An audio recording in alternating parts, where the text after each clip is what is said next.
ಈಗ ಹವಾವರ್ತಮಾನ. ರಾಜ್ಯದ ದಕ್ಷಿಣ ಒಳನಾಡಿನಲ್ಲಿ ನೈಋತ್ಯ ಮುಂಗಾರು ಸಾಮಾನ್ಯ, ಕರಾವಳಿಯಲ್ಲಿ ದುರ್ಬಲ. ಕರಾವಳಿಯ ಬಹುತೇಕ ಕಡೆ, ದಕ್ಷಿಣ ಒಳನಾಡಿನ ಕೆಲವು ಕಡೆ ಹಾಗೂ ಉತ್ತರ ಒಳನಾಡಿನ ಅಲ್ಲಲ್ಲಿ ಮಳೆಯಾಗಿದೆ.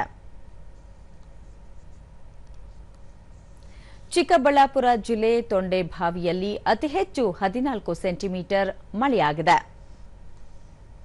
ಉಳಿದಂತೆ ಗೌರಿಬಿದನೂರು 10, ಬೆಂಗಳೂರು 7, ಭಾಗಮಂಡಲ 6, ಚಿಕ್ಕಬಳ್ಳಾಪುರ, ಚಿಂತಾಮಣಿ, ಸುಳ್ಯ 5, ಬೆಳ್ತಂಗಡಿ, ಮಂಗಳೂರು 4, ಧರ್ಮಸ್ಥಳ, ಹೊಸಕೋಟೆ, ಕೋಲಾರ, ಶಕ್ತಿನಗರ 3, ಬಳ್ಳಾರಿ, ಬ್ರಹ್ಮಾವರ, ಮಧುಗಿರಿ, ಮೂಡುಬಿದರೆ, ಉಡುಪಿಯಲ್ಲಿ 2 ಸೆಂಟಿಮೀಟರ್ ಮಳೆಯಾಗಿದೆ.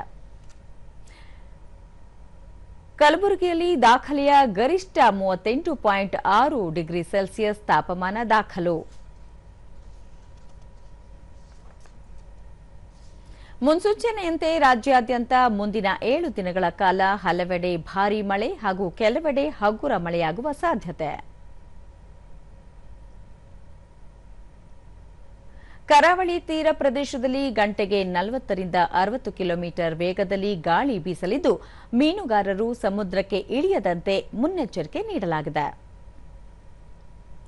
ಬೆಂಗಳೂರು ಸುತ್ತಮುತ್ತ ಭಾಗಶಃ ಮೋಡ ಕವಿದ ವಾತಾವರಣ, ಗುಡುಗು ಸಹಿತ ಭಾರೀ ಮಳೆಯಾಗುವ ಸಾಧ್ಯತೆ.